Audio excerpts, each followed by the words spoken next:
Peut-être je vais revenir à M. Arovida dans un instant. Patriote 2.0, vous pouvez prendre la parole d'abord. Euh, Bonjour. Oh, bonjour, oui.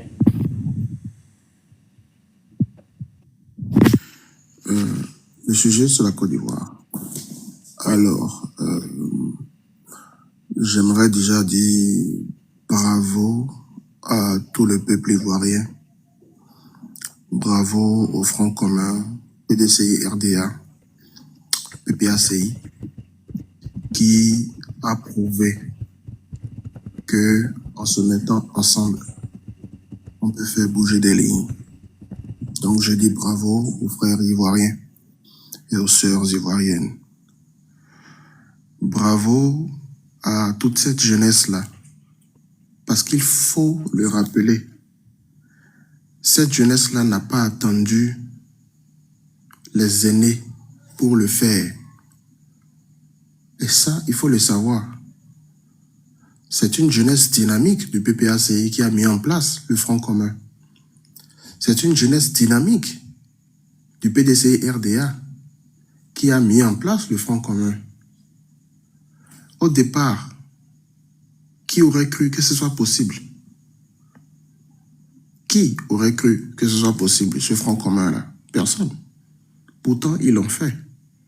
Qui aurait pu croire qu'aujourd'hui, le PDCI-RDA puisse se mettre en alliance avec le PPACI? Personne. Pourtant, ils ont pu le faire. Alors, cela nous éduque. Et cela nous permet de savoir que quand on se met ensemble, quand on a une lutte commune à faire, on ne regarde pas forcément nos différences. On met nos différences de côté. On met nos problèmes de côté et on attaque le véritable problème. Quand on aura fini avec l'ennemi, avec l'adversaire, on pourra se mettre à asseoir à table et discuter. C'est ça ce que le Front commun nous a montré. Mais cela ne peut pas se faire également. Ce résultat-là que nous avons vu, des milliers de personnes, voire des millions de personnes dans la rue, le même jour, sans violence. Je précise, sans violence. On n'a pas eu un seul incident. Vous avez lu les rapports de la police. Pas un seul incident. Marche totalement pacifique. Pourquoi? Parce que ceux-là, et j'aimerais vraiment rendre hommage à ce monsieur-là, qui est le père du multipartisme en Côte d'Ivoire, le père de la démocratie en Côte d'Ivoire, le président Koudou Laurent Gbagbo. Ce monsieur-là qui a cette trace dans la Côte d'Ivoire et dans l'Afrique francophone particulièrement. Ce monsieur-là qui, tout au long de sa vie politique, n'a jamais pris les armes, n'a jamais brandi une seule arme, qu'elle soit blanche ou létale. Ce monsieur-là, nous avons vu à l'époque quand il était face à Houphouët, père de l'indépendance ivoirienne. Il n'a jamais brandi une seule arme. Il a toujours travaillé avec son idéologie, avec ses convictions et avec les tests. C'est ça, Laurent Gbagbo. Et Laurent Gbagbo, ce n'est pas que idéologie, mais c'est également aura. Et je rejoins totalement ce que disait le monsieur tout à l'heure quand il dit qu'au Bénin, on n'a pas de leader, comme par exemple un ancien président. Ceux-là que vous avez comme ancien président, il y a quelqu'un parmi eux qui peut se mettre dans la rue? Personne. On a vu dans ce pays-là où, quand certains parmi eux, ou quelqu'un parmi eux était assiégé ou assigné à résidence, pardon, et ils étaient de boire du champagne tranquille à la maison, et les jeunes étaient dans les rues. C'est pas normal. Ces genres d'images-là ne sont pas belles à voir. La Côte d'Ivoire nous donne toujours des leçons. La Côte d'Ivoire de 2010, nous l'avons vu. La Côte d'Ivoire de 2011, nous l'avons vu. La Côte d'Ivoire de la crise post-électorale, nous l'avons vu. La Côte d'Ivoire vient de loin. Il n'y a pas longtemps. Il y a seulement 15 ans. Et la Côte d'Ivoire est en train de prouver encore que le président Laurent Gbagbo est l'homme qu'il faut à la Côte d'Ivoire pour la paix en Côte d'Ivoire. Laissez-moi vous dire ceci. Lorsque les Béninois comprendront que on ne fait pas la politique pour un homme, on ne fait pas la politique à cause de quelqu'un, à partir de ce moment-là, 1 million de Béninois, 2 millions, 3 millions de Béninois pourront se mettre dans les rues, ensemble, manifester et demander une chose commune. Comme ne pas violer la Constitution, comme la libération de nos enfants qui ont été injustement arrêtés, comme comment je peux dire ça, dénoncer la cherté de la vie, comme dénoncer le surendettement, les débats dettes, comme dénoncer pas mal de choses, dénoncer comment je peux appeler ça, la privation des libertés individuelles et collectives. C'est ça. Parce que tout part de l'éducation politique. Et quand je dis que les gens sont mal éduqués au Bénin, les gens pensent que c'est pour les insulter. Non, on est mal éduqués politiquement. Tu prends les Béninois aujourd'hui, tu leur poses la question de savoir c'est quoi ton idéologie, comment est-ce que toi tu vois le Bénin. Il s'en fout. Il n'en sait rien. Lui, il est soit pro-talon, pro-Ouyaï, pro-machin, pro-tel. Mais c'est pas ça à faire de la politique. Comment est-ce que vous imaginez votre Bénin? Comment est-ce que vous imaginez votre pays dans 10, dans 20, dans 30 ans? C'est ça faire la politique. Et ce que vous pensez là, comment vous pensez qu'on puisse arriver à ça? C'est ça la politique déjà. Et donc, la façon dont vous voyez les choses, quel est ce leader-là, quel est ce politique-là qui fait les choses ou qui vous rassure, qui est dans le modèle que vous décrivez? C'est à partir de ce moment-là qu'on suit un leader. On ne suit pas un leader parce qu'il a la tête rasée. On ne suit pas un leader parce qu'il est beau. Non. Il y a des individus ici qui disent, mais écoutez, oui, c'est pour ça que nous sommes d'accord avec l'idéologie du président Patrice Talon. Oui, posez-leur la question de savoir quelle est l'idéologie du président Patrice Talon. Ils sont incapables de dire. Parce qu'ils ne connaissent pas, parce qu'il n'y a pas d'idéologie. On n'évolue pas tâton. C'est ça l'idéologie. Est-ce que vous comprenez? Donc, ça commence déjà par l'idéologie. Ça commence déjà par le leader. Et moi, je pense que les Ivoiriens ne nous attendent pas. Hein. Ils ne nous ont jamais attendus. Jamais. Au contraire, c'est les Ivoiriens qui nous ont toujours donné de la force. Rappelez-vous les Togolais il y a quelques jours, il y a quelques semaines. Ce sont les Ivoiriens qui ont donné de la force aux Togolais. Bien sûr, il y a nous, les Béninois, il y a d'autres nationalités également, mais les Ivoiriens n'ont pas attendu qui que ce soit pour donner de la force aux Togolais. Les Ivoiriens n'ont pas attendu les Béninois. Ils ne nous ont jamais attendus pour organiser leur marche. Ils n'attendent personne. Si nous pouvons les soutenir, tant mieux. Mais si nous sommes là à espérer que, oui, c'est nous qui devons forcément leur apporter notre aide, on se trompe. Les Ivoiriens nous donnent toujours des leçons. Il suffit juste de regarder d'où est-ce qu'ils viennent. Et vous comprendrez que ces gars-là, nous devons aller à leur école. Nous devons aller à l'école des gens tels que Blaise Lasme. Nous devons aller à l'école des gens tels que le président Laurent Gbagbo. Nous devons aller à l'école des gens tels que Diaw Foué. Nous devons aller à l'école des gens tels que Damana Picasse. Des gens tels que Fabrice Lago. Vous comprenez? C'est ça. Nous devons apprendre à savoir. Nous devons comprendre un certain nombre de choses. La gestion de la chose publique doit nous intéresser. Et à partir de là, on pourra avoir une vision claire pour notre pays. Je vous remercie. Donc, même si on ne s'entend pas sur la notion de quatrième mandat, certains partisans de Alassane Ouattara disent ici que, ou bien on dit ici que c'est le deuxième mandat de la troisième République. Donc, on a quelques interrogations à ce niveau, mais la réalité, c'est quoi? Il a 83 ans, il va faire un mandat de 5 ans, ça va l'amener pratiquement pas loin de 90 ans. Est-ce que aujourd'hui, il a encore la force et l'énergie, et vu que lui-même nous a dit par le passé qu'il était déjà fatigué, qu'il voulait s'occuper de ses petits-enfants. Maintenant, je ne sais pas où est-ce qu'il a trouver cette énergie, la récupérer l'énergie pour pouvoir continuer encore. Donc, bonsoir collectif Togouin, vous pouvez prendre la parole. Et puis les amis qui sont en bas, si vous voulez monter là, le panel est ouvert, vous pouvez venir parler de la situation en Côte d'Ivoire, de la marche organisée hier et tout ce qui... Ok, on vous écoute, collectif Togouin. En tout cas, bonsoir, Biafrica. Bonsoir. Oui.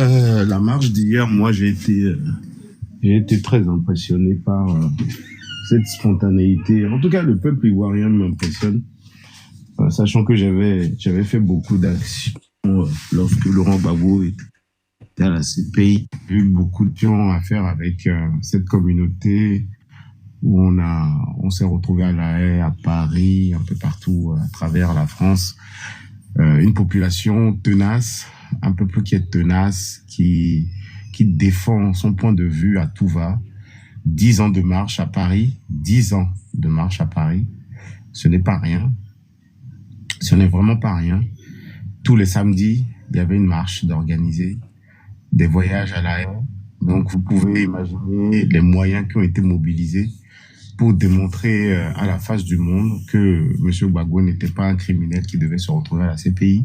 Je vous dis même les policiers les renseignements généraux qui faisaient du renseignement sur les manifestations. À un moment donné, ils ont été fatigués, ils ont posé la question, mais qui est ce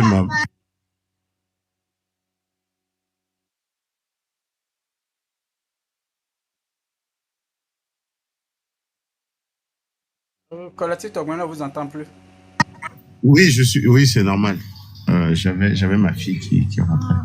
Oui, donc les policiers se sont posé la question de savoir qui est cette personne qu'on traite de criminel, qui a toutes les accusations contre lui et que ses partisans depuis 10 ans marchent. Donc il y a eu un questionnement naturel qui a commencé à se poser pour se demander si en fait ce n'était pas de l'arbitraire. Et cette ténacité que la communauté ivoirienne, que les Ivoiriens ont eu pour démontrer à la face du monde que ce qui s'est 2002 et 2010 n'était qu'un énième coup d'État monté de toutes pièces par la communauté internationale, ça a joué vraiment en leur faveur. Donc hier, en voyant moi le défilé en Côte d'Ivoire, j'étais vraiment impressionné parce que j'avais une crainte, c'était que justement il y ait pas cette foule-là qui réponde présent. J'avais vraiment cette crainte, mais en voyant les images, j'ai eu une très forte émotion. Je vous dis vraiment félicitations les gars, franchement vous m'avez impressionné. Moi je vous connais depuis pas mal de temps, donc je suis dans la communauté ivoirienne depuis pas mal de temps. Je m'incline vraiment, beaucoup de respect pour vous, beaucoup de respect pour vous parce que je vous dis hier, malgré que l'opposition ait mis des bus à la disposition des citoyens, les citoyens ont préféré marcher. Vous voyez la différence entre les Ivoiriens puis nous peuple béninois, elle est là. C'est que les Ivoiriens ont une conviction politique que nous n'avons pas, malheureusement. Ils ont une conviction politique qui manque chez nous. La conviction politique d'avoir fait le bon choix et de suivre un candidat parce que ils ont la certitude que son candidat là est le bon candidat qu'ils veulent avoir au pouvoir. Il nous manque ça au Bénin. Et hier d'ailleurs, sur le panel de notre confrère le Russe, où on a reçu M. Gagnon Soglo, j'ai posé cette question, est-ce que ce n'est pas un Gbagbo qu'il manque au Bénin? Parce que je ne vois pas cette masse qu'il y a eu samedi, je ne vois pas ça au Bénin. Je ne suis pas sûr qu'il y ait un leader au Bénin qui soit en capacité, même s'il y avait un pôle de connexion entre les opposants, je ne vois pas ce leader qui pourrait sortir et dire à la foule, venez tous, telle date, pour montrer au pouvoir que nous ne voulons pas de ce code électoral. Je ne vois pas le Béninois faire sortir. Je ne vois pas le Béninois sortir. Il nous manque un Laurent Gbagbo en qui le peuple aura tout à fait confiance, qui aura qui sera à l'écoute de ces messages et qui comprendra surtout ces messages. Parce que la différence entre nous et les Ivoiriens, c'est que Laurent Gbagbo sait se faire comprendre. Et il est compris. Il est compris. Et ce n'est pas une question de il est bêté, puis il est suivi que par les bêtés. Non. C'est toute la Côte d'Ivoire, que ce soit les Atiers, que ce soit les Gourous, que ce soit les Hébriers, que ce soit les Djoula. C'est toute la Côte d'Ivoire. Il n'y a pas de nord, sud, est, ouest. C'est tout le monde qui se retrouve. C'est de l'idéologie. Là, on est dans l'idéologie pure. On peut ne pas être d'accord avec l'idéologie Gbagbo. Mais les Ivoiriens, eux, ont compris son idéologie. Et c'est ça qu'il faut saluer. Et ça, c'est très, très important pour moi parce que on ne peut pas suivre un homme. On doit suivre son idéologie parce que le jour où il ne sera plus là. C'est son idéologie qui va commencer à suivre. C'est exactement l'idée du panafricanisme que nos anciens ont mis en place. On ne suit pas les Marcus Garvey, on ne suit pas les Martin Luther King, les Malcolm X. Non, on ne suit pas les Aimé Césaire. On suit l'idéologie du panafricanisme. C'est-à-dire ce qui va nous apporter quelque chose de positif dans notre communauté. Et c'est ça qui est important.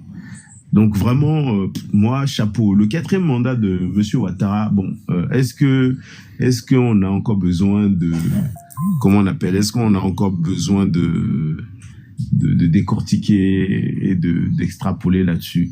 Il y a un problème, c'est qu'aujourd'hui, si M. Ouattara quitte le pouvoir, la CPI devra l'interroger. Parce que personne ne parle de cette situation de 2002 à 2010 qui a vu la finalité d'une guerre avec plus de 3000 morts, des charniers qui aujourd'hui n'ont pas été encore mis à nu, on n'a pas encore fait l'autopsie des personnes qui sont dans ces charniers-là.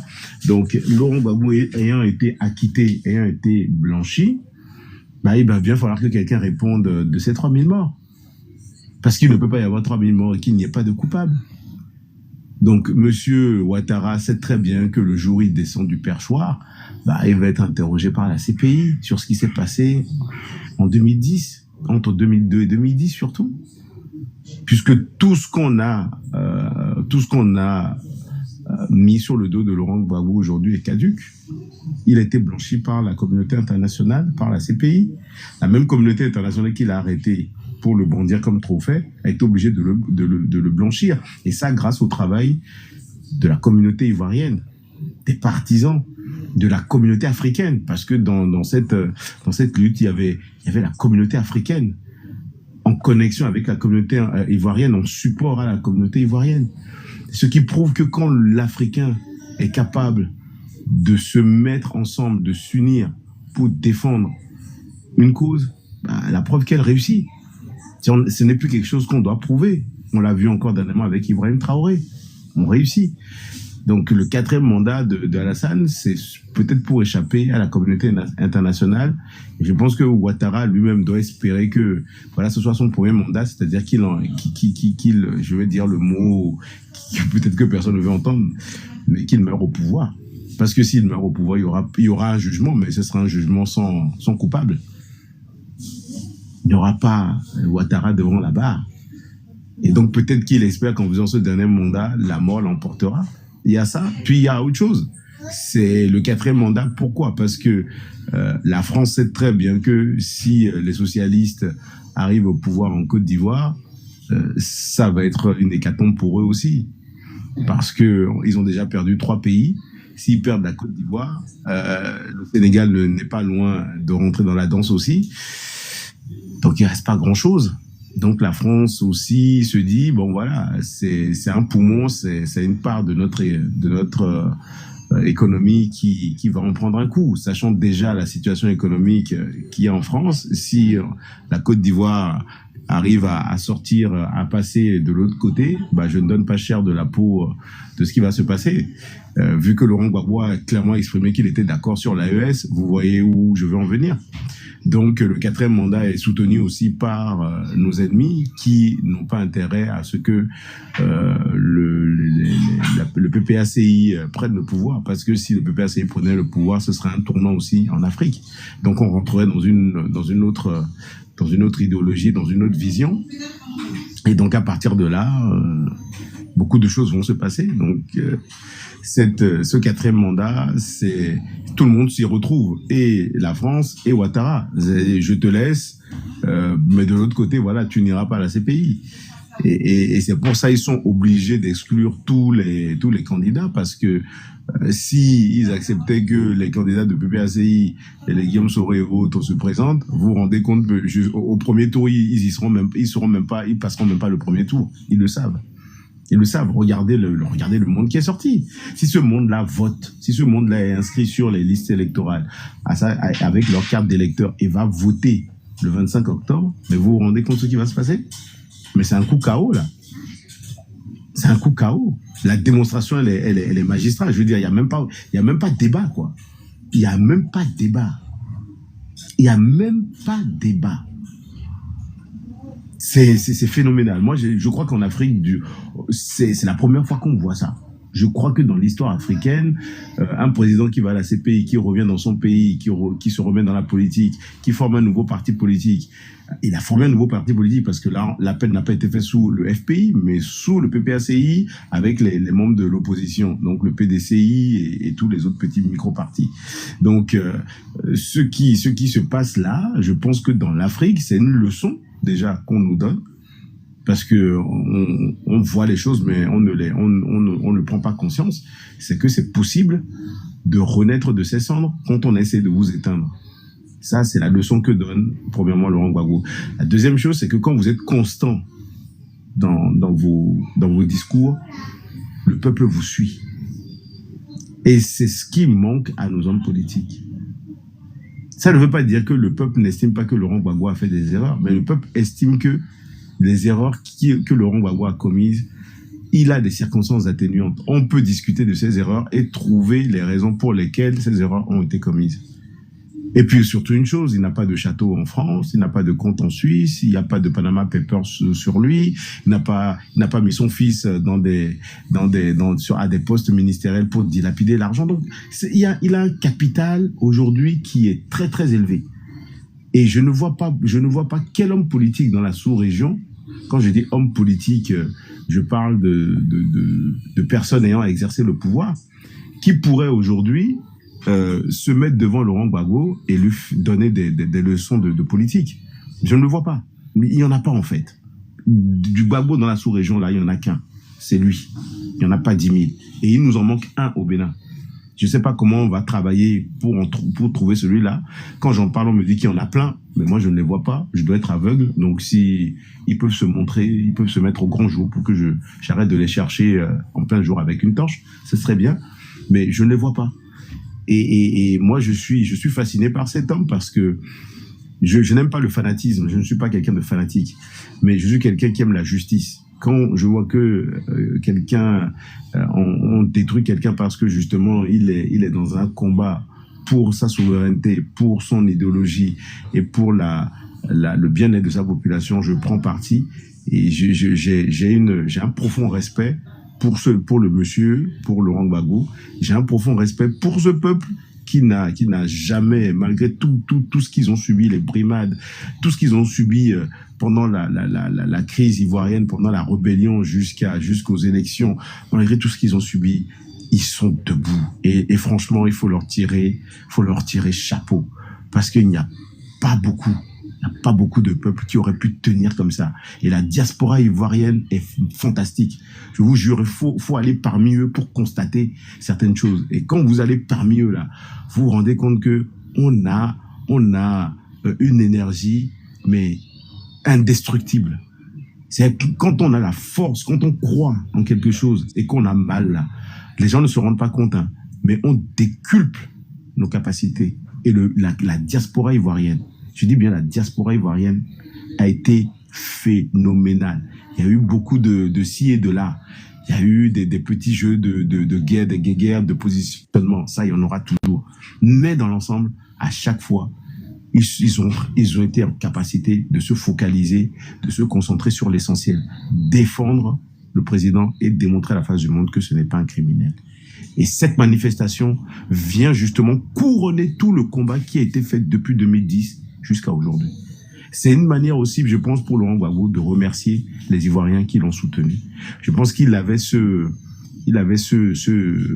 cette mission de leur montrer que il n'a pas oublié la souffrance qu'ils ont subi le jour de son arrestation et de sa déportation vers la CPI. Et il a tenu à le leur indiquer en disant, voilà, comme il a dit lui-même, je n'étais pas là pour le 3e mandat, mais pour le 4e mandat, je suis là. Et on va se battre. Et vous voyez ça, c'est... moi, je suis ému à chaque... Quand je le vois, moi, j'ai une émotion qui m'envahit. C'est phénoménal. C'est phénoménal. Donc, si moi j'étais Ouattara, je réfléchirais à 2 fois. Je réfléchirais vraiment à 2 fois. Et je ne pense pas que cette fois-ci, ce qui s'est passé en 2010 pourra se répéter pour la simple et bonne raison que on a mûri. En 2010, il n'y avait pas TikTok. En 2010, on avait WhatsApp, mais on n'avait pas les TikTok, on n'avait que Facebook, et puis on n'était pas organisé comme nous sommes organisés aujourd'hui. Aujourd'hui, il y a TikTok, les gens sont mieux organisés, il y a ce qu'on appelle comment on appelle, il y a eu beaucoup de choses qui ont été mises à nu. Avec l'AES, le terrorisme, tout ça, ça a participé à donner raison à ce monsieur. Et donc aujourd'hui, on ne peut plus manipuler l'opinion comme on l'a manipulé en 2010. Donc je ne vois pas la France en 2025, le 25 octobre 2025, aller à l'ONU, demander un mandat pour bombarder la Côte d'Ivoire. Ça ne pourra plus se faire. Ça là, oubliez ça. Oubliez ça. La seule chose qui pourra être... qui sera une situation, on va dire, conflictuelle, c'est que les Ivoiriens eux-mêmes décident de régler leurs problèmes en descendant dans les rues et en demandant à Ouattara de quitter le pouvoir et de rentrer à Timbuktu. Voilà. Je pense que cette situation va se régler à l'ivoirienne, entre Ivoiriens. Mais la communauté internationale ne pourra plus faire ce qu'elle a fait en 2010. Ça, je ne pense pas et je mets les choses, je tourne dans tous les sens. Je ne les vois pas en capacité de le faire parce qu'ils n'en ont pas les moyens, déjà parce que deuxièmement, ils sont empêtrés dans des problèmes économiques chez eux. Ils sont empêtrés dans des problèmes économiques avec la Russie, avec la Chine, avec les États-Unis. Ils sont empêtrés dans des problèmes économiques avec l'Union européenne et qu'aujourd'hui, ils n'ont pas les moyens de faire ce qu'ils ont fait en 2010. C'est plus, ce sera plus possible. Et le peuple africain ne laissera pas faire. Ça, c'est surtout ça qu'il faut comprendre. Voilà. Le peuple africain ne sera pas prêt à voir une Côte d'Ivoire rebombardée par la France pour ses intérêts. Ça sera pas possible. Donc, la solution va être, on va s'asseoir, on va discuter. S'il faut inclure tout le monde, on va inclure tout le monde. S'il veut être têtu, un appel sera lancé encore une fois et le peuple va jouer son rôle. Voilà ce que j'avais à dire. Merci beaucoup, Collectif Tobin. Monsieur Ahovida, vous pouvez prendre la parole si vous êtes prêt. Donc, les amis, tapotez le live, partagez le live. On a eu beaucoup de soucis ces derniers jours pour pouvoir avoir notre audience habituelle parce que je ne sais pas ce qui s'est passé avec notre compte. Je ne sais pas si les amis qui ne partagent pas le même point de vue que nous ont signalé le compte, donc on a eu du mal. Donc, tapotez, partagez pour pouvoir sécuriser le live. Et merci pour tous les cadeaux, ceux qui ont fait le cadeau en temps. Ok, monsieur Arovida, allez-y, on vous écoute. Excuse-moi, Biafrika. Excuse-moi, Biafrika. Oui. Oui, je vois dans le commentaire, il y a Lotus qui m'a interpellé en me demandant, et Kémy Séba, alors, lui, vous le mettez où? Alors, quand je parle d'hommes politiques, je parle d'hommes politiques qui ont un parti politique, qui ont mené déjà un combat et qui sont connus sur le plan national au niveau du pays et qui ont déjà participé à des élections. Kémy Séba rentre dans l'arène politique béninoise aujourd'hui. Et d'ailleurs, vous me permettez de rappeler une chose. On a vu, lorsqu'il a fait une vidéo pour dire que voilà, il pourrait être candidat, on a vu comment les Béninois l'ont reçu. Donc, Kémy Séba est dans son chemin. Il est en train de faire son chemin. Mais quand je parle d'hommes politiques qui soient en capacité de donner un mot d'ordre et que tout le monde a su, je parle d'hommes politiques qui ont un passif politique. pas ceux qui sont en train de tracer leur chemin, qui sont en train de mettre les choses en place pour justement prendre l'élément politique en main. Ce sont deux choses différentes. Donc, je ne suis pas en train de dire, je ne suis pas en train de parler de tout et de rien. Laurent Gbagbo, c'est pas 10 ans de politique, c'est pas 20 ans, il en est à 40 ans.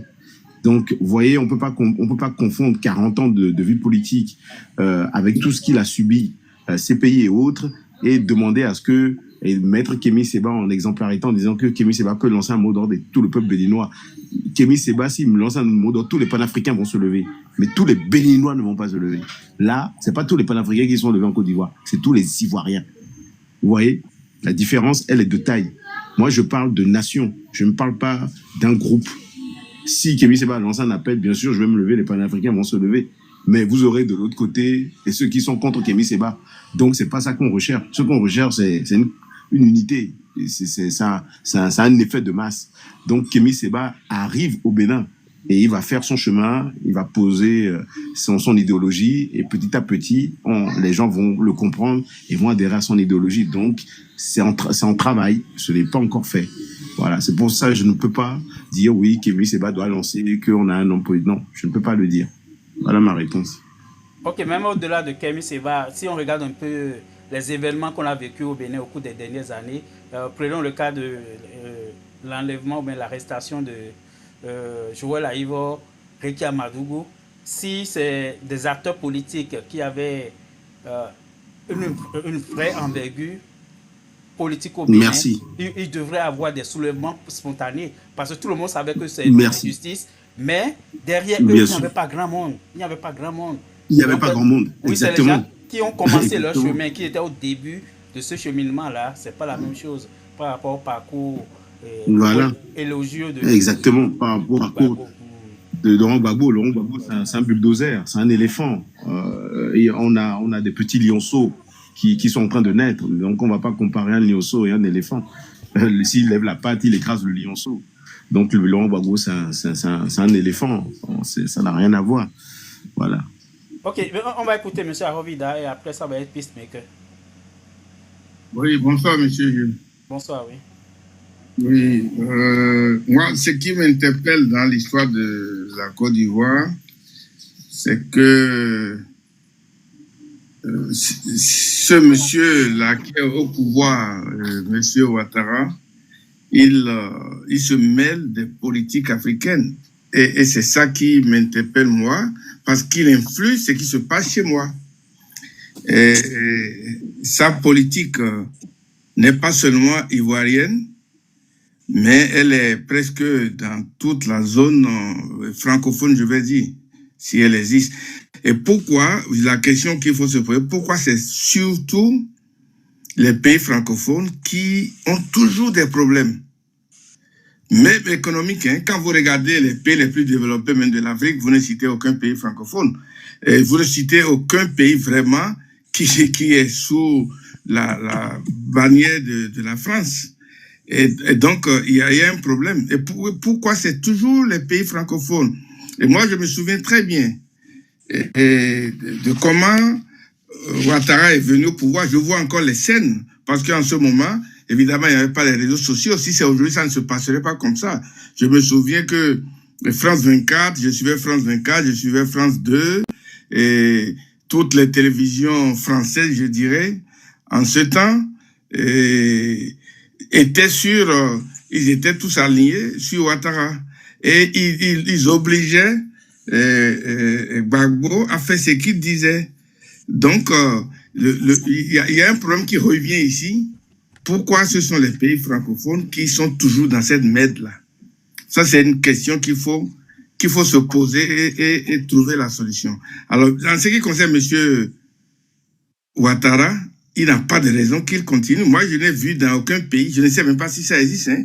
Pourquoi en Afrique, d'où est-ce que cette idée-là est venue, où on dit qu'on a touché, on a actualisé, par exemple, la Constitution, et automatiquement, on devient une nouvelle république. Moi, j'ai vu beaucoup de pays, et quand même un peu partout, qui ont touché, qui ont modifié des trucs dans la Constitution. On n'a jamais entendu quelque part que ça devient une nouvelle république. Sinon, moi, je ne sais pas. Si je me trompe, il faut me l'expliquer. Pourquoi ces thèmes-là, c'est des thèmes spécifiques pour l'Afrique et l'Afrique francophone, je dirais même. Parce que la Constitution elle-même, ce n'est qu'une loi, ce n'est qu'une somme de lois qu'on a empilées pour dire que bon, notre République suivra cette loi-là. Et avec le temps et avec les réalités, les trucs, on peut modifier les lois, on peut les actualiser. Mais chez nous, quand on modifie une loi de la Constitution, je vais dire, on dit que c'est une nouvelle république et on commence par chanter qu'il faut faire, c'est-à-dire celui qui est au pouvoir, il réattaque une nouvelle année d'élection en un mot. Donc moi, je ne comprends pas d'où tout cela arrive. Monsieur Ouattara, il doit comprendre qu'il n'est pas, déjà, il n'est pas ivoirien. Si je me souviens très bien de la guerre qui se sont menées en ce temps-là, Gbagbo exigeait, ne voulait pas donner la nationalité à Ouattara. Et tout le monde a dit que Ouattara, à l'origine, était burkinabé, et finalement, il est devenu ivoirien. Même quand vous cherchez sur l'Internet, vous voyez qu'il est né quelque part en Côte d'Ivoire. C'est ce qu'on constate. Et tout ça, c'est de la manipulation.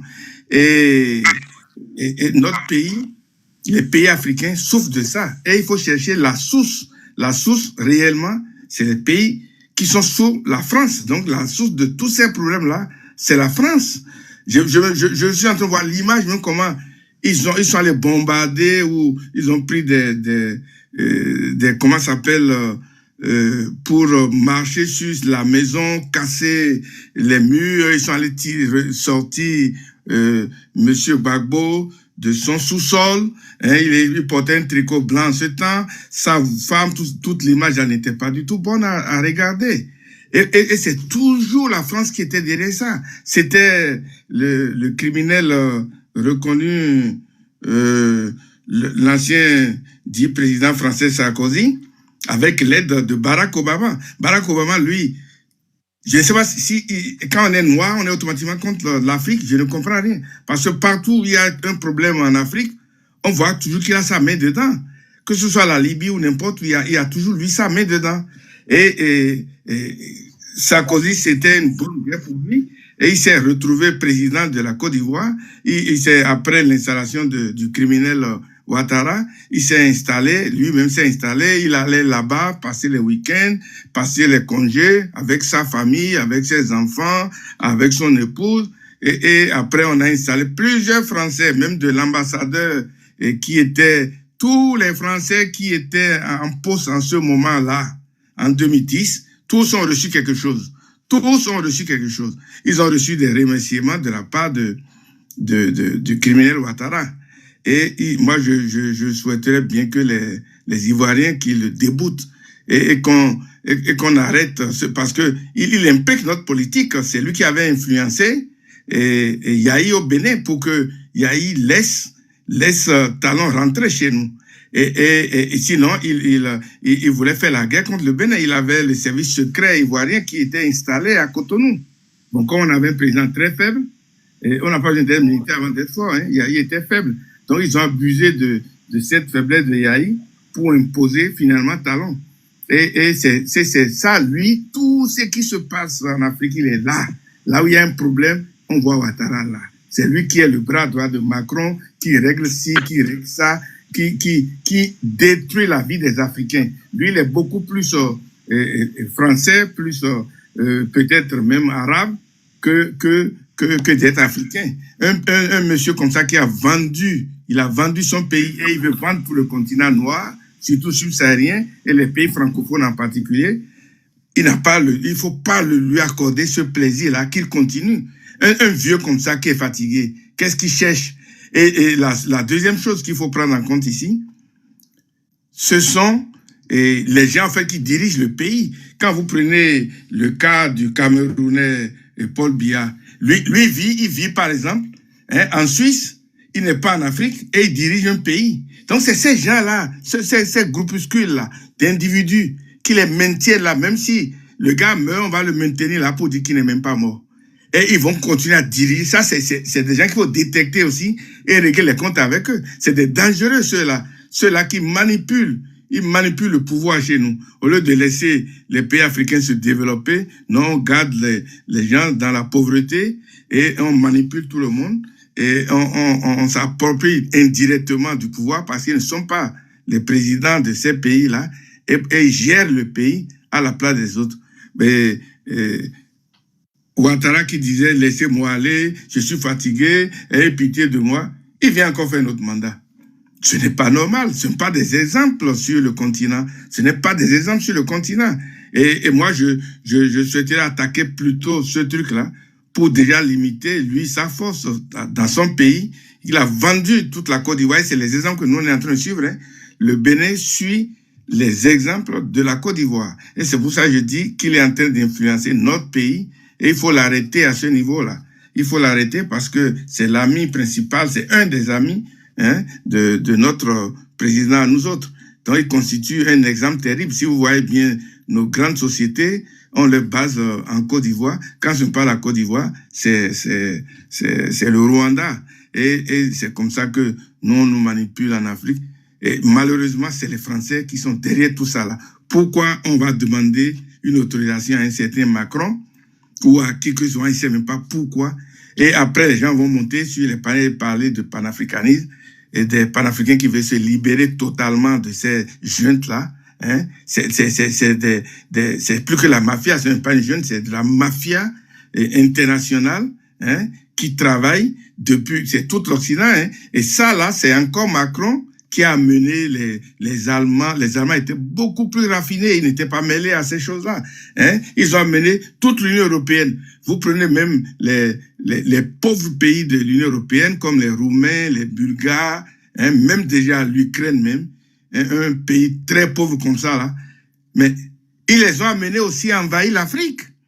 Et ils sont là. Et donc, il faut se débarrasser de ce monde-là. Il ne faut pas laisser, moi je demande aux Ivoiriens, de ne pas autoriser Ouattara à faire notre mandat. C'est encore tuer l'Afrique pendant tout un mandat. Et ce n'est pas que la Côte d'Ivoire, ça concerne nous tous. Tous les et surtout nous, Béninois.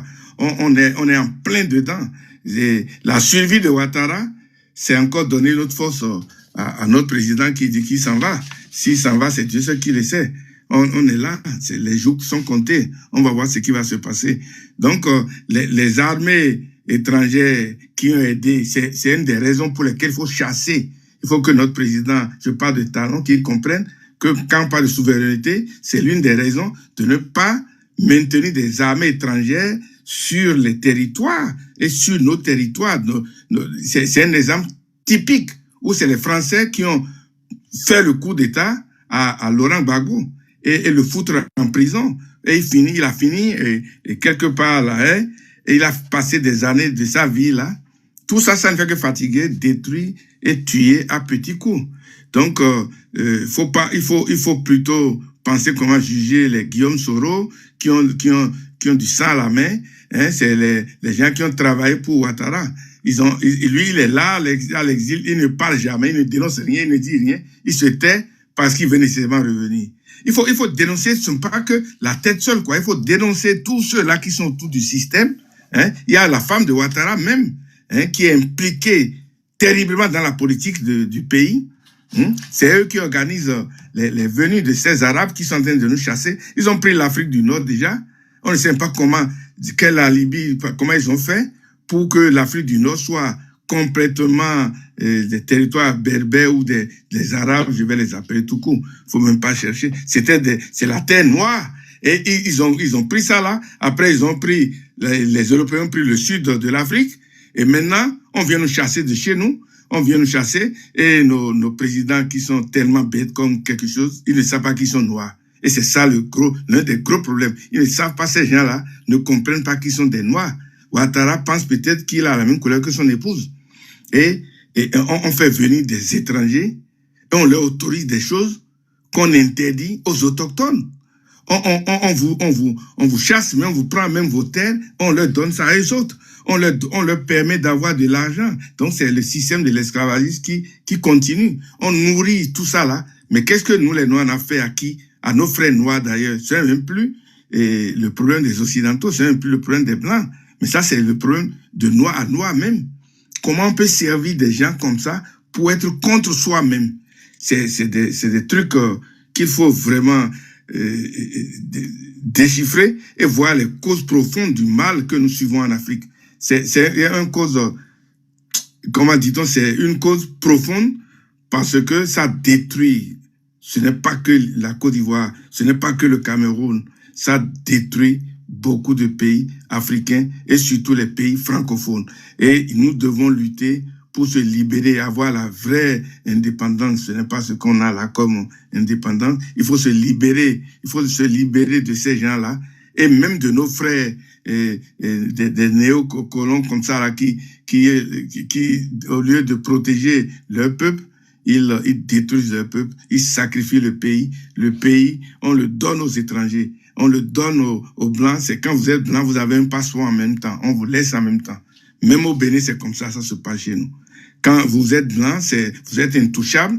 Vous êtes intouchable, hein. Vous touchez un Blanc là en Afrique, en francophone, je dirais, mais vous perdez tout procès, vous finissez en prison même avant que et même si c'est le Blanc qui a tort. Et donc, c'est de ça que nous on vit. On vit, ce n'est pas une ségrégation, mais je ne sais pas comment appeler ça. En plus, on est chez nous quand même. C'est un truc terrible qu'on ne peut même pas expliquer. Normalement, c'est des trucs qu'on ne peut même pas dire à haute voix. Ce qui se passe chez nous, là, on a honte de ça. C'est des trucs qu'il faut cacher même. Parce que on a des imbéciles au pouvoir qui font ce qu'ils veulent, hein, et on a des vrais imbéciles au pouvoir. Ouattara, il n'a pas le droit de... Comment il fait 1 mandat, 2 mandats, 3 mandats, il tue même son premier pouvoir faire un autre mandat, et tout ça là. Et ça ne suffit pas.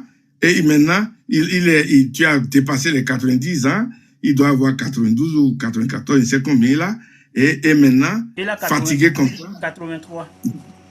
En 83. Donc, il a presque les mêmes âges que Laurent Gbagbo, certainement. Mais ça va. Il n'a qu'à aller se reposer. Pourquoi il tient à rester là? Hein? Et ça, c'est les Français qui l'entretiennent, qui lui mettent des trucs chimiques dans le corps pour qu'il survive. Des fois, on entend qu'il est malade jusqu'il est déjà mort. Après, on le revoit encore, il ressurgit, il revit, il vit normalement encore. Et puis, on est dans le cycle là. Hein? On lui met des trucs dans le corps pour qu'il résiste là, qu'il résiste. Qu'est-ce que nous on a fait aux Français?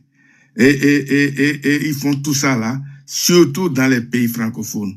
Les pays francophones, c'est être un pays francophone, c'est aussi une malédiction. Quand vous êtes francophone, c'est une grosse malédiction. Les anglophones, d'une façon générale, n'ont pas ces problèmes-là que nous on a. Et quand on voit les pays qui sont développés en Afrique, c'est les pays anglophones. Ce n'est pas les pays francophones. Je défie quiconque qui peut me dire le contraire. Et maintenant, quand des gens veulent se libérer comme l'AES, on les attaque encore, nos propres frères les attaquent, des gens qui prennent de l'argent pour détruire leur propre pays. C'est ceux qui avaient parlé sur les forums de Biafrica la dernière fois, par exemple, ça. C'est les gens pareils. Ils prennent de l'argent pour aller détruire leur propre pays. Et on dit que, nous on parle de la libération, pas que du Burkina Faso. Monsieur Arabi. Oui. Oui, je vais permettre une petite motion et puis je reviens à vous. Ok. Peacemaker, vous pouvez prendre la parole rapidement, oui. Oui, bonjour, Monsieur Biafrika. Bonjour à tout le panel. Bon, d'habitude, je n'ai pas l'habitude d'opiner sur les débats hors Bénin. Parce que je n'aime pas souvent intervenir quand je ne comprends pas beaucoup. Mais j'ai voulu répondre à Monsieur Collectif Togben par rapport à la mobilisation au Bénin, c'est-à-dire les chefs de la mobilisation au Bénin. Avant maintenant d'entrer dans le sujet proprement dit. Donc, Monsieur Collectif Togben, le peuple béninois n'est pas mobilisé, ce n'est pas seulement le manque de leaders. Il y a un manque de leaders, ça c'est vrai. Mais ce n'est pas seulement le manque de leaders qui crée la difficulté à mobiliser les gens. Vous allez voir que les quelques fois que les gens ont tenté quelque chose, les gens ont été reprimés. Les quelques fois, même le 1er mai interdit. On ne fait plus le 1er mai au Bénin. Le simple 1er mai où les gens manifestent, c'est-à-dire chantent, ils dansent, c'est pas quelque chose de où ils revendiquent forcément quelque chose. C'est interdit. On frappe les manifestants. L'année dernière où je pense, il avait tapé les manifestants là à la bourse du travail, quelque chose du genre. Donc tout ça, ça démobilise. Oui, c'est vrai qu'il manque un leader. Et ce leader-là aurait pu, ou bien ces leaders-là auraient pu être peut-être un ancien président et tout. Mais beaucoup de ces gens-là aussi se sont vendus ou bien ont reculé derrière le système. Quand je prends Nicéphore Dieudonné Sogolo, par exemple, il a reculé derrière le système. Il a reculé derrière le système. Quand je prends Yahya Boni, il a reculé derrière le système. Les quelques-uns qui avaient peut-être l'envergure nationale ont reculé. Le reste n'ont pas l'envergure nationale. Donc tout ça là joue sur la mobilisation. C'est vrai que les Ivoiriens, ils ont au moins cette force-là d'avoir un visage, d'avoir un chef. Quand ils donnent la direction, tout le monde sait que on va vers là. Bon, on n'a pas encore ça, mais bon, ça se construit. Maintenant, je vais attaquer un peu le débat. On doit féliciter ou bien dire bravo aux Ivoiriens d'avoir quand même pu sortir dans la rue hier 9. Parce que déjà, ça annonce la couleur. Et c'est très bien que face au 4e mandat, ou bien la volonté de faire un 4e mandat de Ouattara, au moins qu'il y ait quelque chose en face. Parce que s'il n'y a rien en face, c'est compliqué. Maintenant, il ne faut pas créer victoire vite. Il faut que ailleurs, c'est-à-dire déjà en Côte d'Ivoire, d'autres forces viennent s'ajouter. Hors de la Côte d'Ivoire, d'autres forces poussent avec les Ivoiriens. Parce que ça va aider tous les pays de la sous-région.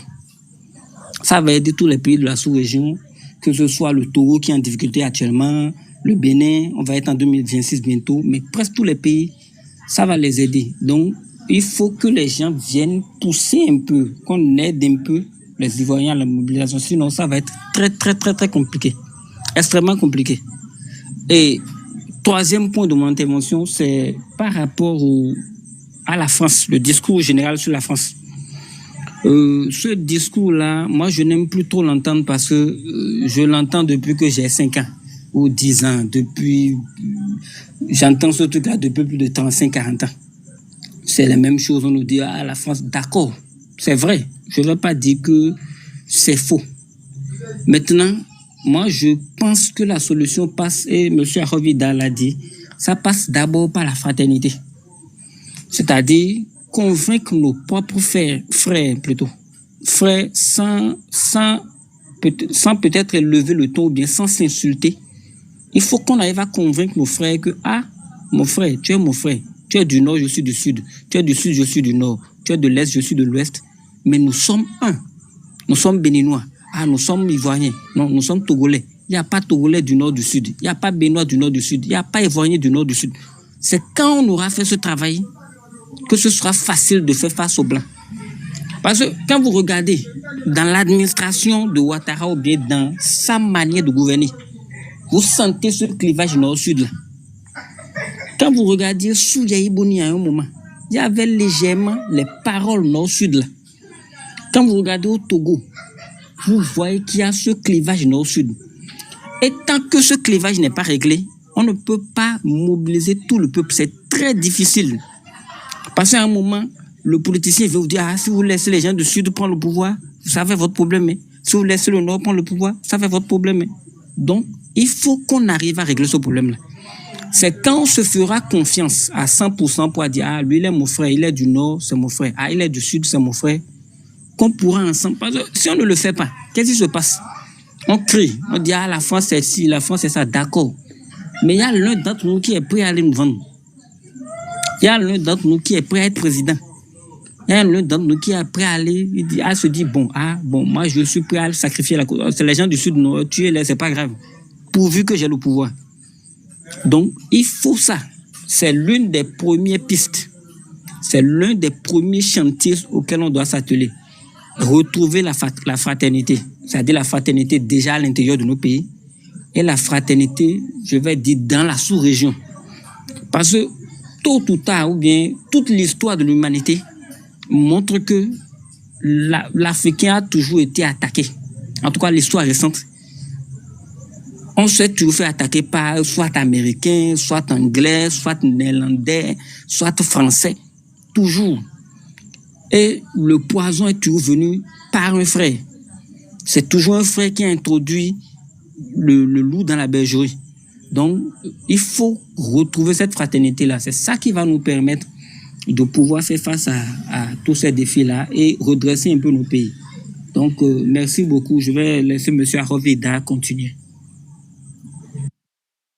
Ok, donc merci beaucoup, Peacemaker. Les amis, continuez à tapoter, à partager le live. Et puis merci à ceux qui ont fait des cadeaux.